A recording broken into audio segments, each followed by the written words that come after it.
Hey, Paul Mauro here. I'm the author of Smart Financial Grandparenting, and I want to welcome our guest today, Bill Farnsworth. We're supposed to have Bill and Nancy Farnsworth. She's here in spirit. You can't really see her. She's outside waving through the window. But we're going to talk a little bit to one of our superstar grandparents that I've met over the years.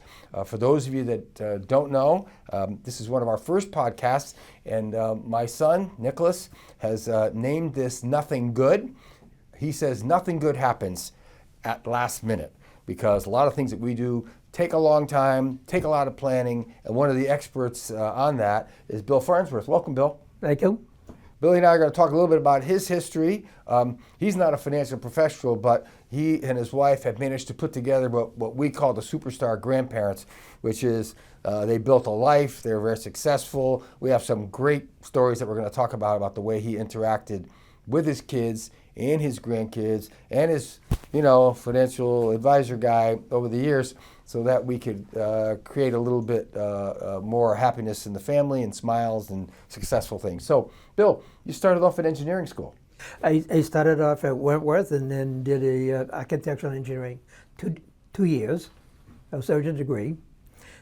At that time, limited funds, and the draft was going on, so I went down and volunteered to go into the Navy, guaranteed me to be in the Seabees, Mobile Construction Battalion, because my background was in construction. My dad was in construction.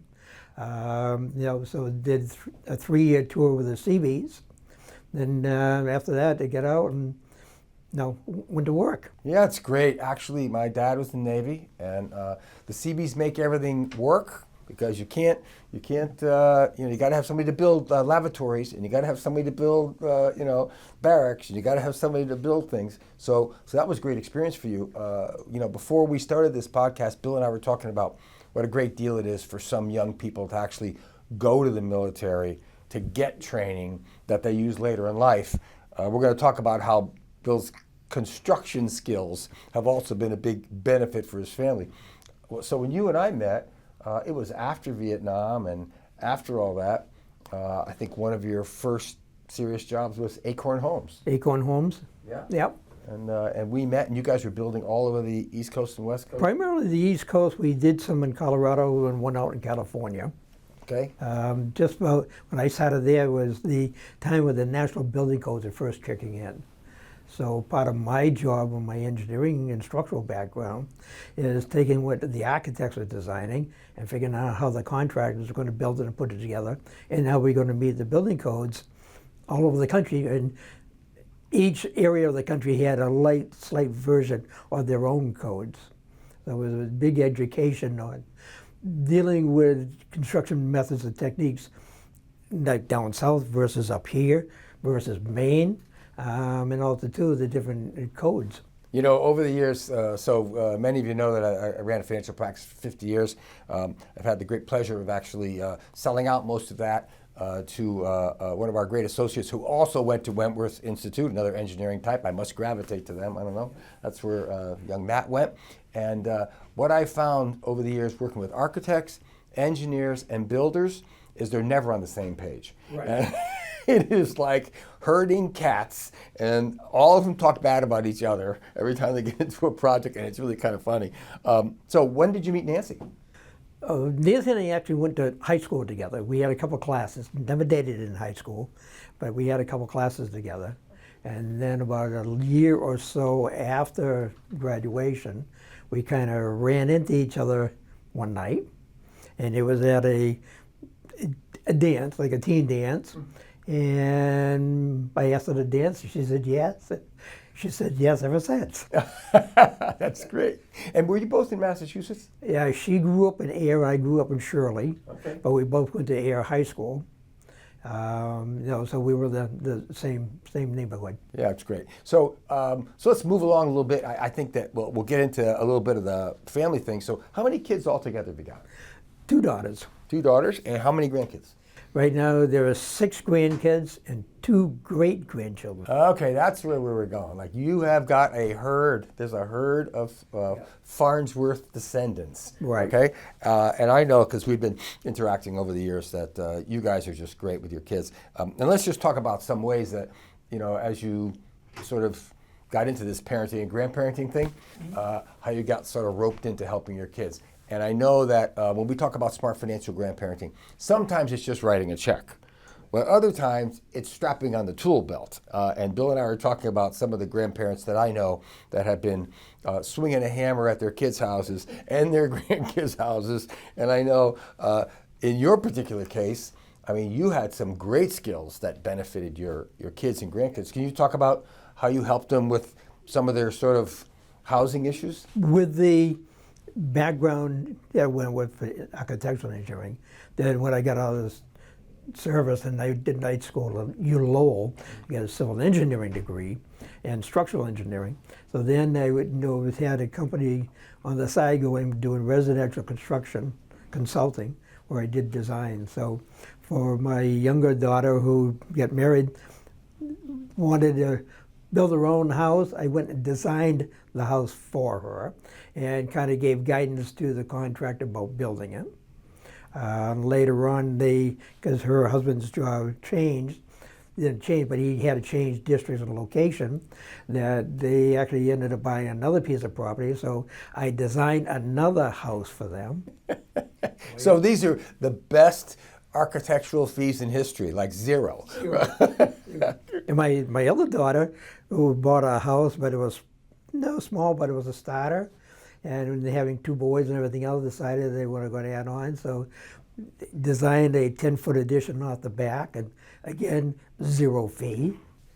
That's a great contribution. All right, so not everybody can do that. I know that I was telling Bill about one of our grandparents that called us up recently and said he was going to give his daughter a bathroom, and the reason was they had a nice little ranch, and they had 2 kids and 1 bathroom, and then the third was coming along, and she was like, we have to have another bathroom. And so the grandfather not only stepped in with some money, but also strapped on the tool belt and was breaking down walls and helping them out. But there's a lot of ways to help your grandkids, but along the way, I know you and Nancy have also been very generous, and maybe you want to talk a little bit about the fun of that. I know that Bill and I have known each other for many years, and every once in a while, we watch the pennies really closely because you can kind of tell from Bill's history, he wasn't a trust fund baby, and he and Nancy were really good at managing their money, and when time came that the kids needed help, you stepped up. Maybe you can kind of talk about how you helped them along financially. Well, to start with, when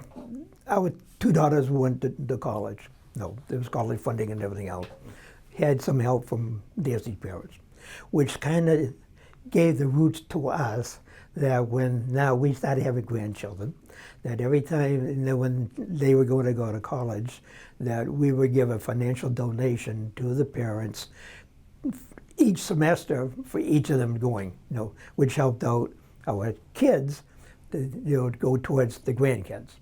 Well, it's a real big part of I think it's chapter 4 in the book on smart financial grandparenting.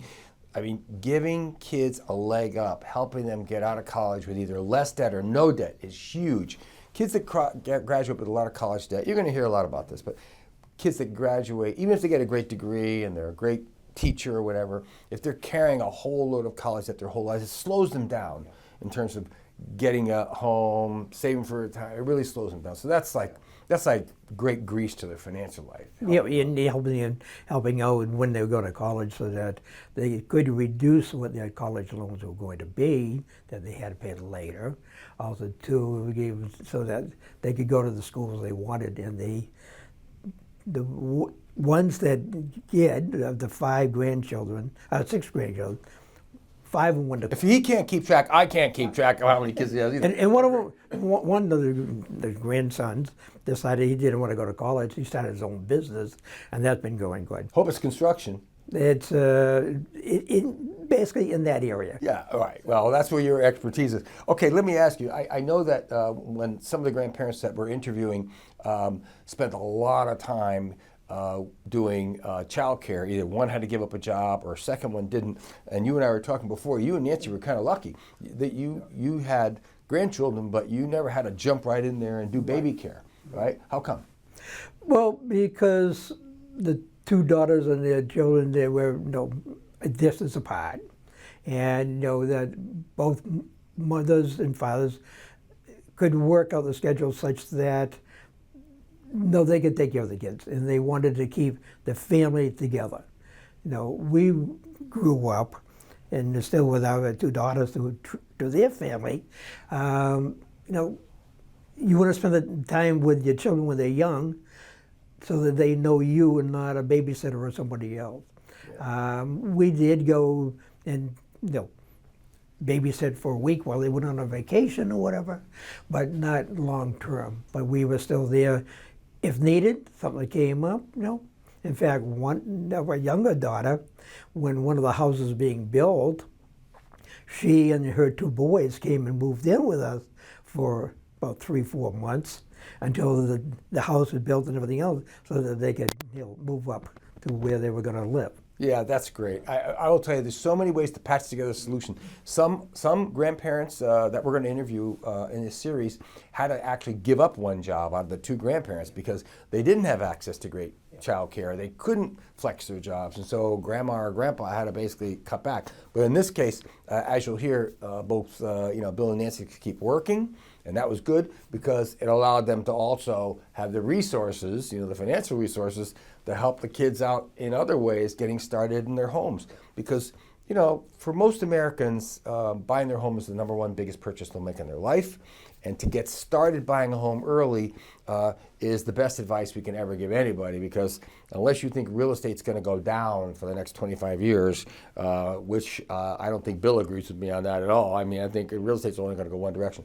We do want to help the grandkids get started. So do you want to talk a little bit about how the kids and grandkids, when they needed help to get over the hump, you kind of helped them get into their houses? Yes. We always told them that the two daughters and their families, and then when the grandkids started getting married and moving out, if there's anything we could do for them, let them know that whatever was within our reason, we would.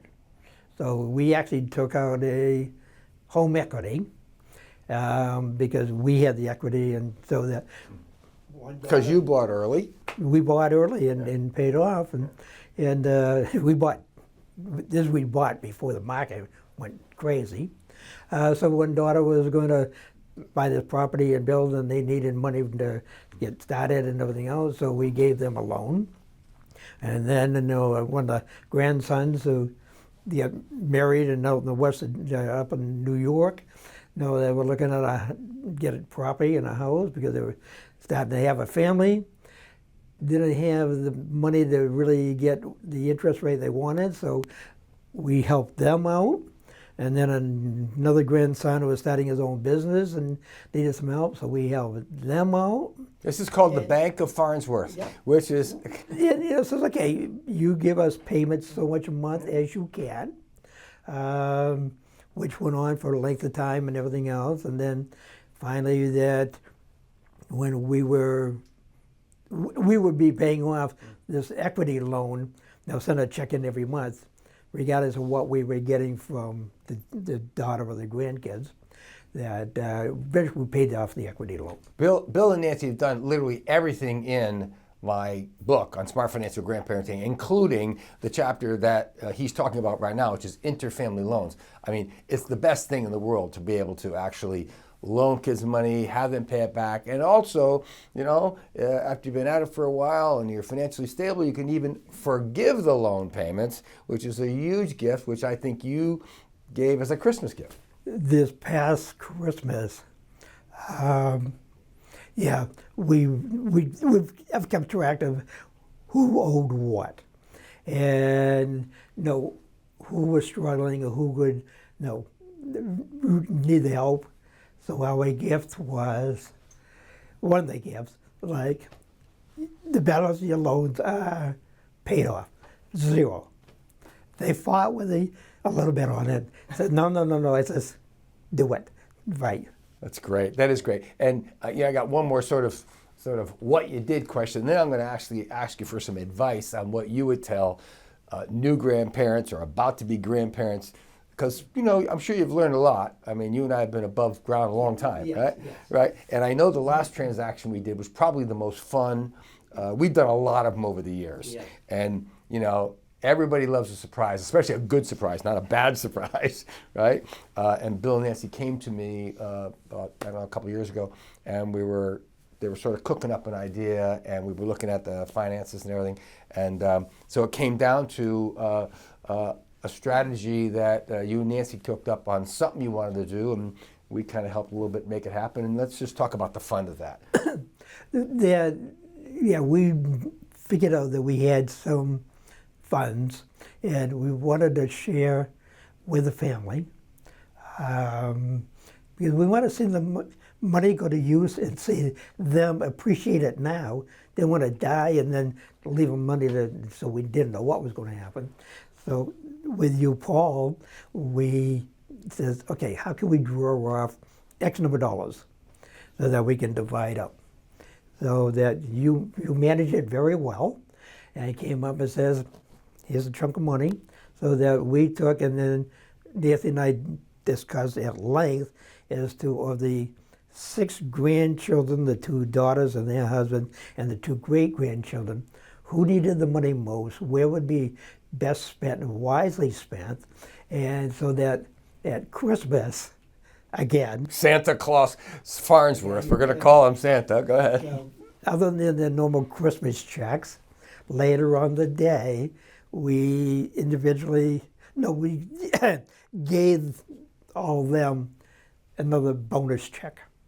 So he kind of snuck up on them. They gave him what they did, which was kind of cute, and this is fun, because they've always been very generous. And I'll just tell you, I'll give you a little insight. They've always been giving little checks, Christmas, checks, right? So they set them up. What they did was they had their regular little checks, and then they snuck up on them with a bigger check, right? Which we had sort of rounded up some cash for the kids that, could really use it at this time, because Bill and Nancy wanted the joy of maybe seeing the new bathroom or putting the new roof on, because Bill's great at construction. He has a lot of skills, but I don't think he's climbing on anybody's roof anymore to help them put their roof up, right? Well, did that 2 years ago.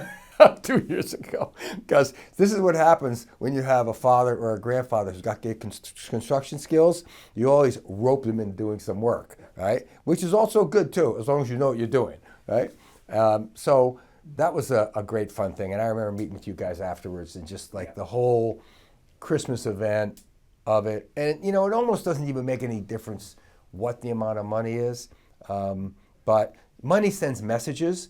And the message for this little sort of story about the Farnsworths and their kids, it's not like, $100 million families that throw around $1,000 bills like they do in Monopoly to light their cigars. I mean, it's actually when you have sort of a limited amount of money, you have to do great management, how planning things out in advance and spending some time and effort. I know we spent a lot of hours. I don't even want to guess, Bill, well, we've known each other for years, how many hours this family spent doing their financial planning, doing their legal plan.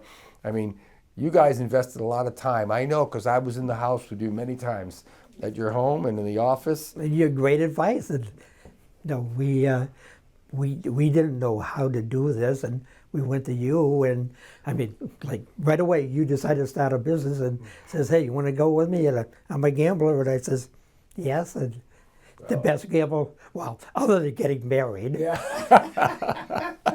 Well, I think you get more out of being married to Nancy than working with me, but that's another whole topic. But we did invest a lot of time. And the reason that I'm bringing it up is I know that when I went through some of the background on some of these things with my son Nicholas, who's now like 28, and he's about to enter this sort of phase himself, and he said, Dad, nothing great happens last minute. And a family like the Farnsworths, we've been literally planning some of these things for 25 years. Yeah. So, with a little bit of planning, you can accomplish a lot. So what would you say, I think, you're going to have kids that are probably going to be grandparents someday, and you probably meet people. Just to kind of wrap up, I would thought that someone who's very experienced and successful, what would you tell somebody who's about to be a grandparent? What are some of the best things to sort of plan on doing? Well, basically the same advice I gave to instill with my daughters, that be there to help them, guide them, but don't overburden them. And my one daughter kept saying of her 2 boys, they got to find their own way. I said, but you got to be the shepherd. Even as now my younger daughter up in New Hampshire is they're grandparents, the two little ones, you know, and everything else. The family value that I carried through the years are showing up now. I mean, out in New York, they call and says, we get a wedding to go to on the weekend, so my daughter took off and drove for 6 hours to go out there and stay for the weekend, and the babysit and they come back. You know, so do what you can. You know, help them out in any way you can. But don't overburden them. In other words, sometimes you get the children, the grandchildren, who say, no, no, no, I don't want this or whatever else. And really, if they need it and everything else, find a way to work with them. We've found, to give a little plug on this, we found that working with families, again, in 50 years, we've seen 4,000 financial plans and seen everybody's money and all that kind of stuff. Money doesn't necessarily make people happy, by the way. We have people with $100 million that are miserable and folks with just a few bucks that are very happy. And it isn't money itself that has any real value, but it's what it does. My old Sicilian father used to say that money is really just green paper. If you were freezing, you throw it in the fireplace. And I've seen Bill's fireplace, and I've seen the stacks of wood that he chops at his house. So if you're cold, you get out there and chop some wood. So I think it's really important for grandparents to sort of follow a little bit of this story that being secure yourself helps you be more helpful to your kids. I think one of the greatest things that Bill and Nancy did over the years is they planned, and I mean legal plans, financial plans, insurance plans, you know, to make themselves secure. Because if you're not secure, you can't help anybody else. And this is kind of like the financial story of flying. You know, you put on your own mask before you put a mask on somebody else, so that you can kind of prepare to help them, right? And I think Bill and Nancy are a couple of great examples of that. In fact, to this day, today, here we are. We're you know, having this little podcast chat, and Bill and Nancy are now doing like the third step of what I would say is a great, smart financial grandparent move. Is they're about to move closer to their own kids geographically. To one of the daughters. Yeah. Right. Well,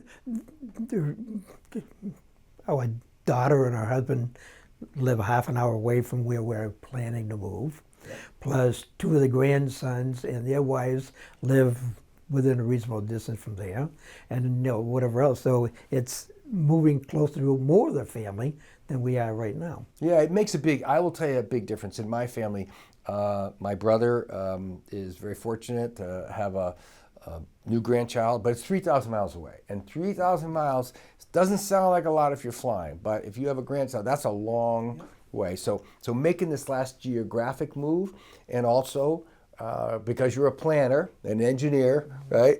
And you and Nancy plan everything out together, you're actually making a move, which is, I think, chapter 15 in my book, about making that real estate move that sets you up to be, you know, safe and well cared for the rest of your life. And, you know, taking care of late life planning before it's like a 911 crisis. So you're moving into a progressive community, a continuing care community, which is another one of the parts of smart financial grandparenting, which is to prepare and plan for yourself.